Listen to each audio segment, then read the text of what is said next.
Bon, on va se refaire un dernier check-up total de tout ce qui s'est passé en Iran parce qu'il y a eu pas mal d'avancées, il y a eu beaucoup de choses. Rima Hassan qui se fait dénoncer par pas mal de gens par rapport, vous savez, à l'image du drapeau américain qu'elle met en feu, etc. Vous avez aussi de gros problèmes qui vont commencer à arriver en France avec tous les boomers qui se réfugient dans les pompes à essence pour aller remplir 35 000 litres d'essence et tout. C'est absolument scandaleux. Ça commence à faire une pénurie en France. C'est toujours pareil. Et à côté, on a d'autres nouvelles avancées. On a l'Israël qui se met vraiment à... je sais pas, ils sont en train de se déployer absolument partout. Là, actuellement, c'est le Liban. Le Liban commence à subir une invasion terrestre d'Israël, enfin une invasion des opérations terrestres d'Israël. Et le Hezbollah a été désarmé. Hein, le Hezbollah qui est le groupe terreau du Liban. Le Hezbollah qui a frappé aussi Chypre. Bref, il y a beaucoup de choses et on va regarder tout ça dans cette vidéo.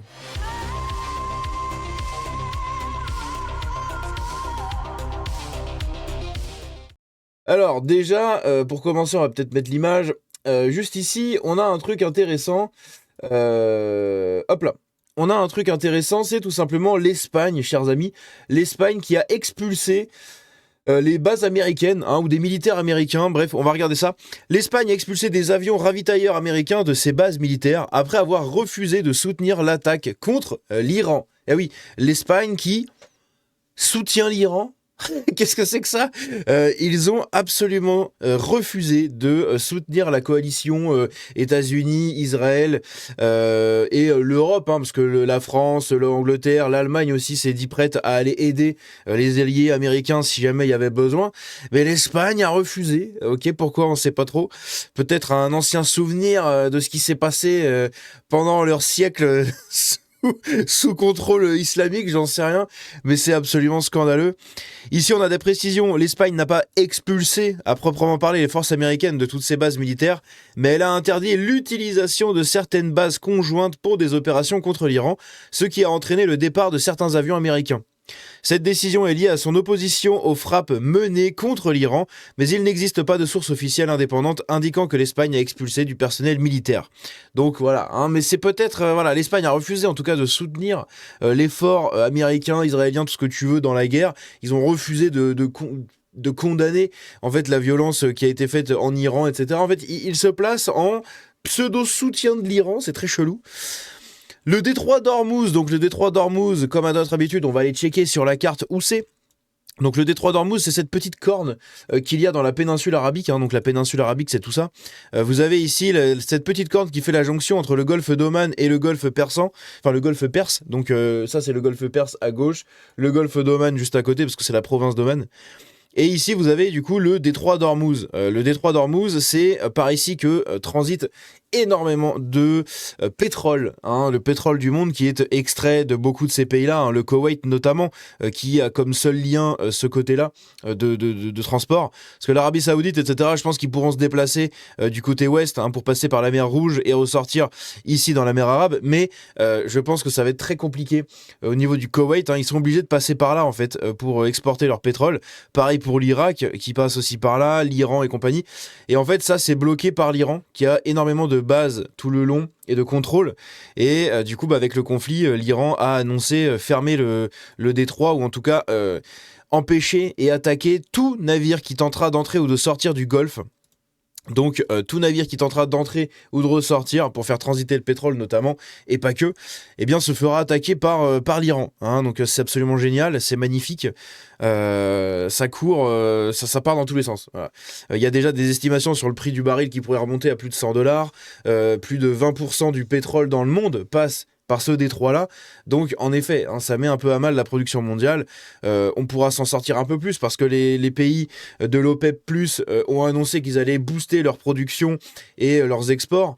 Mais ça va quand même faire un sacré mal. Donc, on verra.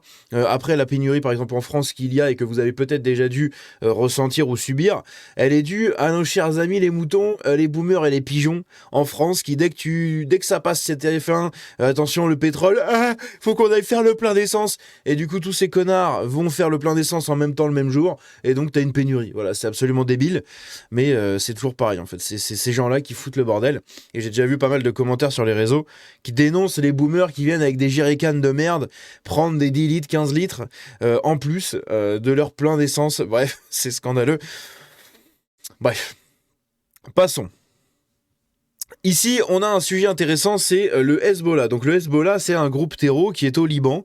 Le Liban, c'est cette petite province au nord d'Israël, juste ici. Merde, là, juste là. Donc Lebanon en anglais, hein, moi j'ai mon truc en anglais, mais en gros c'est le Liban, hein, juste ici. Le Liban qui, du coup, abrite un groupe terreau, c'est le Hezbollah, hein, parce que vous avez plusieurs groupes terreau majoritaires. Hein. Vous avez les Houthis au Yémen, vous avez... merde, j'ai oublié le nom, en Iran. Vous avez du coup le Hezbollah au Liban, vous avez le Hamas du coup en Palestine, hein, donc juste ici là. Bref, et donc du coup vous avez le Hezbollah ici qui a commencé à attaquer en fait des bases britanniques à Chypre. Ils ont foutu des drones et tout, donc bref. Et justement, on a tout simplement le Premier ministre libanais, Premier ministre libanais, putain j'ai oublié comment on disait ça, qui a désarmé le Hezbollah sous pression d'Israël et des Américains qui ont annoncé des opérations terrestres et littéralement de sacrées répercussions s'il n'y avait rien qui a été fait contre le Hezbollah, parce que le Hezbollah a commencé à bombarder Israël, et comme d'habitude. Hein.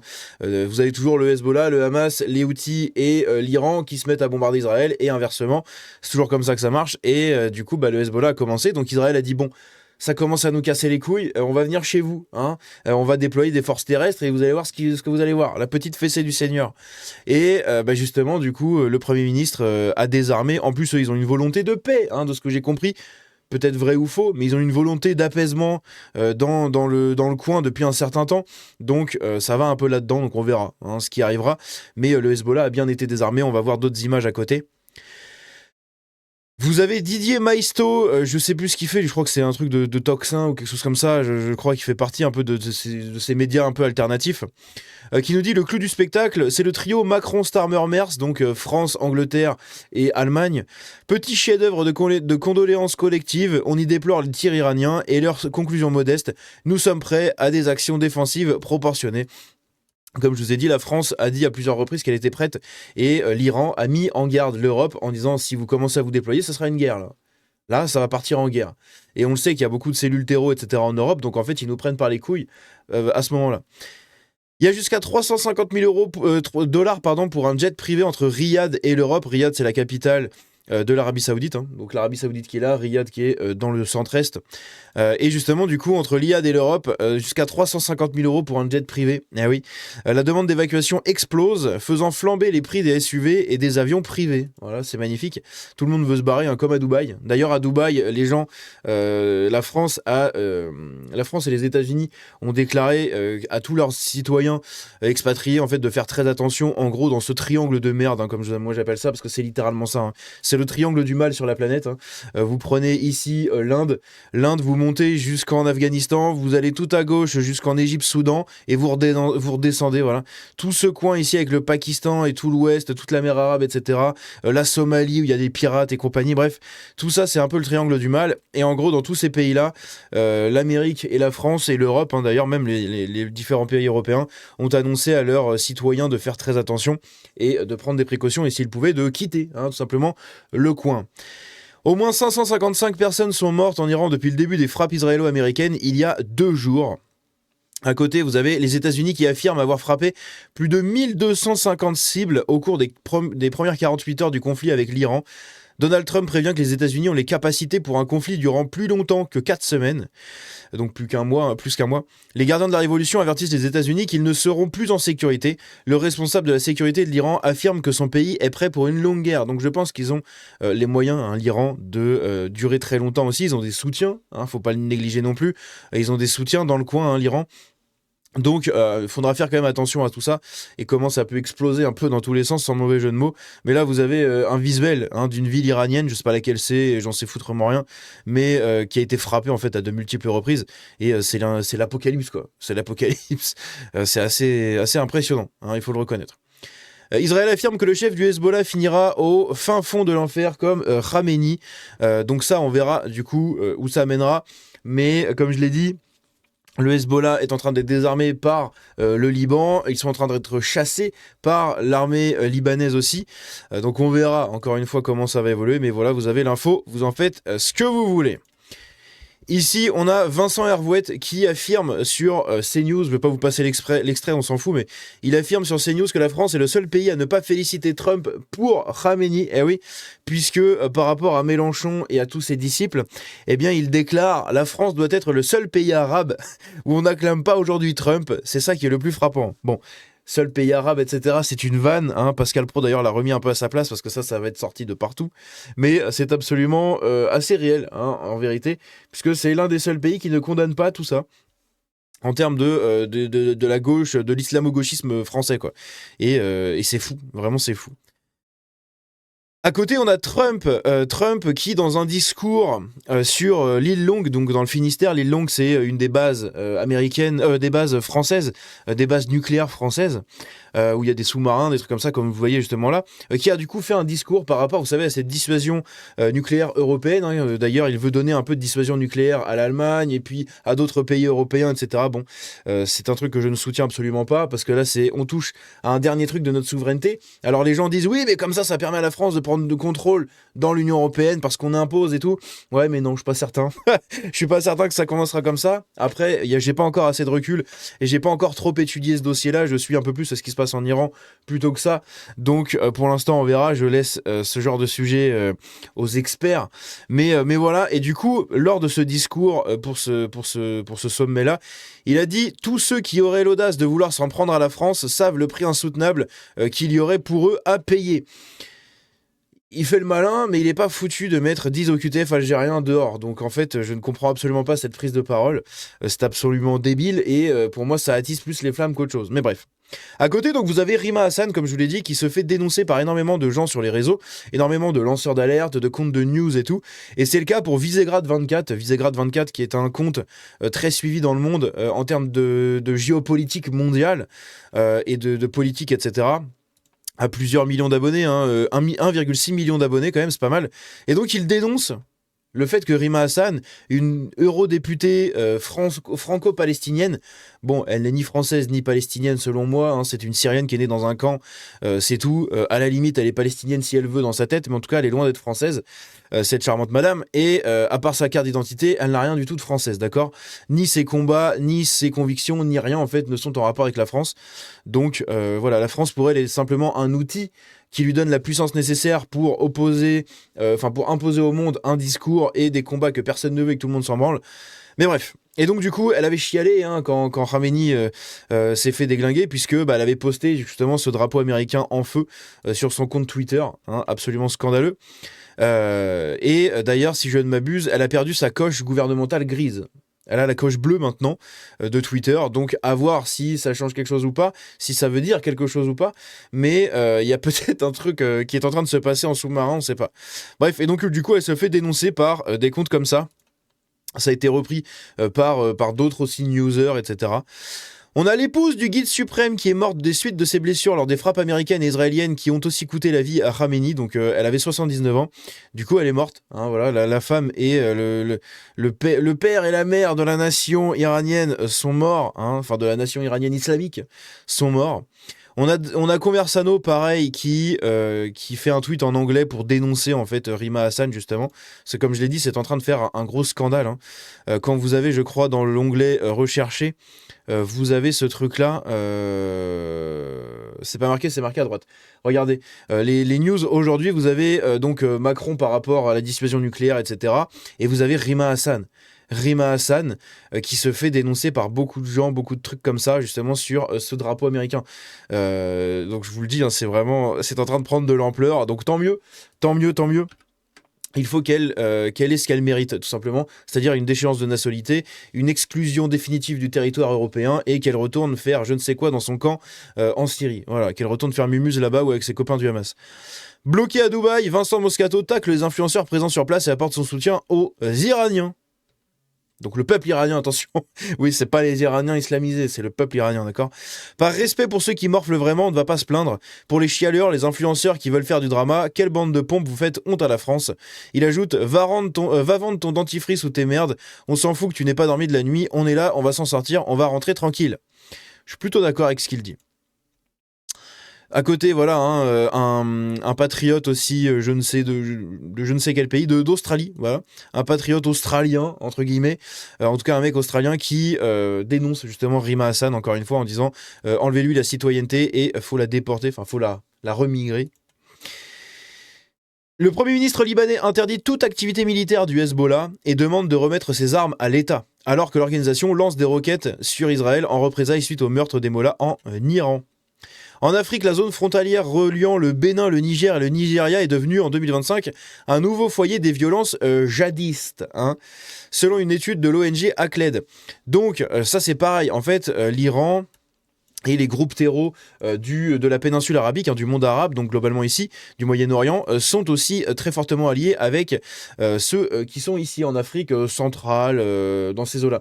D'ailleurs, vous avez le Burkina Faso, je ne sais pas si je l'ai sauvegardé, donc je vous le dis maintenant, le Burkina Faso qui a annoncé soutenir l'Iran si jamais l'Iran demandait de l'aide. C'est lunaire, c'est absolument lunaire. À côté de ça, on a des soutiens au régime des mollahs sur les réseaux, comme ce compte-là qui dit qu'Allah le protège, et du coup vous avez une note de la communauté, Allah ne l'a pas protégé. Aïe. Le commandant de l'aile militaire, djihadiste, etc., au Liban, a été éliminé, apparemment. Ils ont éliminé, en gros, un des chefs du Hezbollah, en gros. C'est un peu comme ça que je l'entends. Donc là, vous avez tous les pigeons, les boomers, les moutons, les cas sociaux et les débiles qui font leur plein le même jour parce que, oulala, pénurie, j'ai peur, et qui provoquent cette pénurie. Donc s'il vous plaît, si vous m'entendez, ne faites pas ça, ça ne sert strictement à rien. Vous allez pas, on va pas être en cours, en rupture d'essence pendant 15 ans, d'accord. Donc si vous avez encore la moitié de votre essence et que vous consommez, que vous êtes encore bien, vous êtes large, ne courez pas à la station aujourd'hui ni dans les prochains jours, ça ne sert strictement à rien. Et ça va créer une rupture qui fait que dans quelques jours ou dans une semaine, quand vous irez à la station pour faire votre plein, vous l'aurez dans le cul. Donc s'il vous plaît, réfléchissez, branchez vos neurones et allez mettre des tartines à tous ceux qui vont remplir des jerrycans, etc. parce qu'ils ont peur que ça finisse en The Walking Dead. Ça ne finira pas en The Walking Dead. Il y a une baisse de la production, oui, c'est le temps que ça se recadre, etc.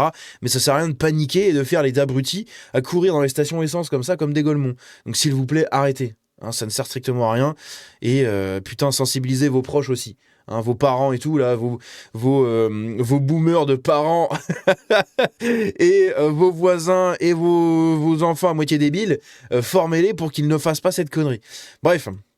Ici, un missile israélien frappe 2 buildings au Liban, parce que, comme je l'ai dit, hein, Israël a aussi attaqué le Liban. C'est comme ça qu'ils ont foutu la pression sur le Premier ministre, hein, attention. Et la menace aussi de l'autre côté de déploiement terrestre. Là, vous avez le Burkina Faso qui est prêt à assister militairement l'Iran s'il le demande. Les jours des Américains, des Américains du coup, des actes américains, tout simplement ne seront pas impunis pour toujours. C'est les propos du dictateur du Burkina Faso, le capitaine Ibrahim Traoré. Hein. Voilà, je sais pas quoi dire de plus, je vous donne l'info. Des informations en provenance d'Iran affirment que le complexe nucléaire d'Arak aurait été détruit. Oui, il y a beaucoup de complexes nucléaires et de raffineries nucléaires du coup en Iran qui sont attaqués par les Américains et les Israéliens parce que justement nucléaire. Les attaques iraniennes se multiplient sur les Émirats Arabes Unis. Un incendie s'est déclaré ce matin dans la zone industrielle pétrolière de Fujairah après la chute des débris de drones. La nuit dernière, l'ambassade des États-Unis à Riyad a été attaquée avec des drones. La filière cloud d'Amazon, également un centre de données, a déclaré que 2 de ces centres aux Émirats Arabes Unis avaient été directement touchés par des drones, perturbant les services dans certaines régions du Moyen-Orient. Donc c'est pareil, à voir. Rappelons-le que Amazon Web Service, AWS, je crois que c'est ça, ou AW, je ne sais plus quoi, je ne sais plus l'acronyme, c'est ce qui gère en fait les serveurs dans le monde. C'est un des plus gros services dans le monde, si ce n'est le plus gros, je crois. Donc, si on commence à attaquer des bases de données du Amazon, ça va commencer à créer quelques problèmes sur beaucoup de sites internet. Donc, on verra. Israël, mais encore une fois, il n'y a rien de grave, hein, c'est pas tous les trucs, enfin tous les centres de données qui sont au Moyen-Orient, mais une partie, donc possiblement tout ce qui se passe dans la région, au niveau d'Internet et tout, ça commencera peut-être à poser des problèmes. Bref. L'Israël a assassiné du coup le chef du Hezbollah, Hussein Makled, apparemment, encore une fois, on verra, mais à Beyrouth. Il aurait été assassiné. Vous avez des Français, hein, du coup, des Français, j'ai même pas envie de les écouter, les gens qui sont là en mode ah, au secours, on a besoin d'essence. Ouais, c'est bon, je sais qu'on a besoin d'essence pour bosser, mais ça sert à rien de se précipiter, d'accord? Au secours. L'Arabie Saoudite a intercepté 4 drones qui visaient le quartier des ambassades à Riyad et un incendie s'est déclaré à l'ambassade américaine de Riyad. 4 drones. Là, du coup, on a voilà, quelqu'un qui a dit la même phrase, hein, je lui ai piqué sa phrase, hein. Désolé à toi. L'ambassade américaine aurait été frappée par une attaque, probablement venant d'un drone, donc ça, voilà, on l'a dit. On a quoi d'autre? Ce serait un acte de guerre, donc Téhéran met en garde l'Europe contre toute implication dans le conflit, après que l'Allemagne, la France et le Royaume-Uni se sont dit prêts à des actions défensives pour défendre les capacités militaires, leurs capacités militaires, et en même temps attaquer les capacités militaires iraniennes.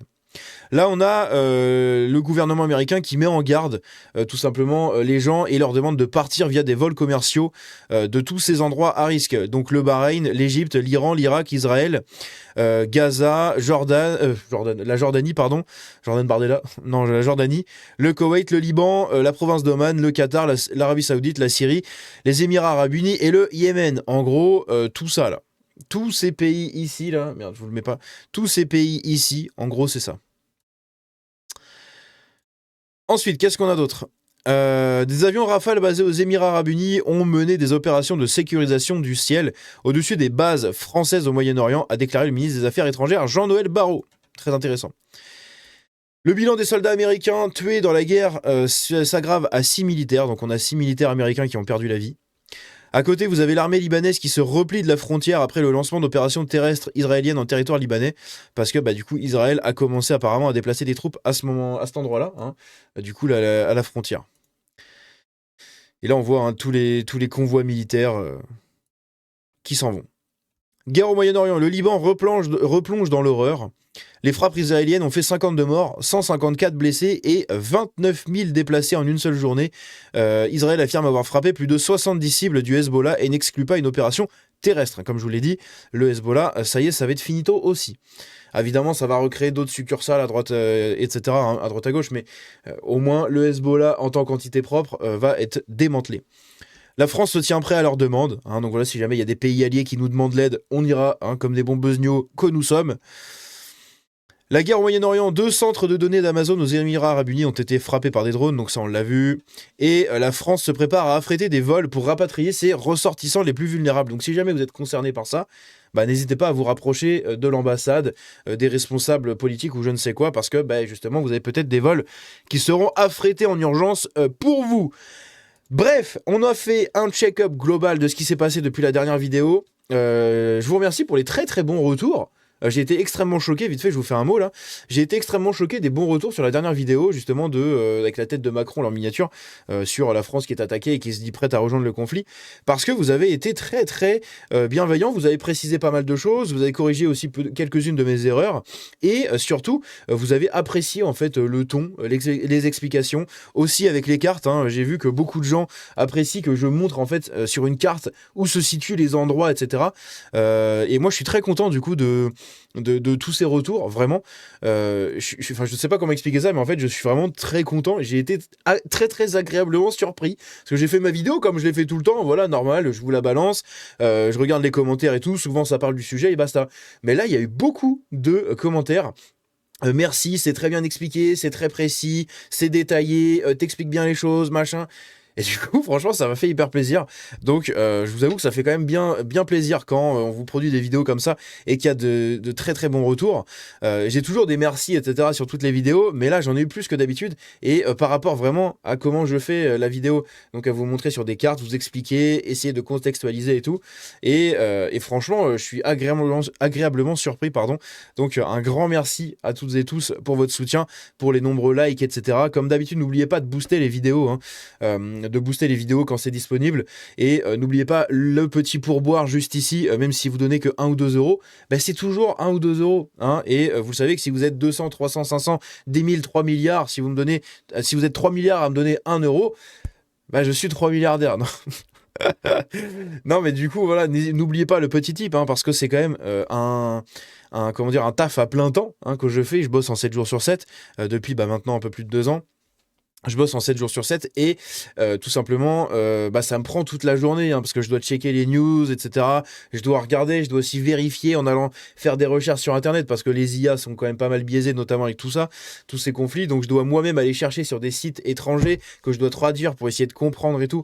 Et je dois vérifier des infos et compagnie. Je dois un peu regrouper les trucs que je vois sur Twitter qui ne sont pas forcément totalement toujours vrais.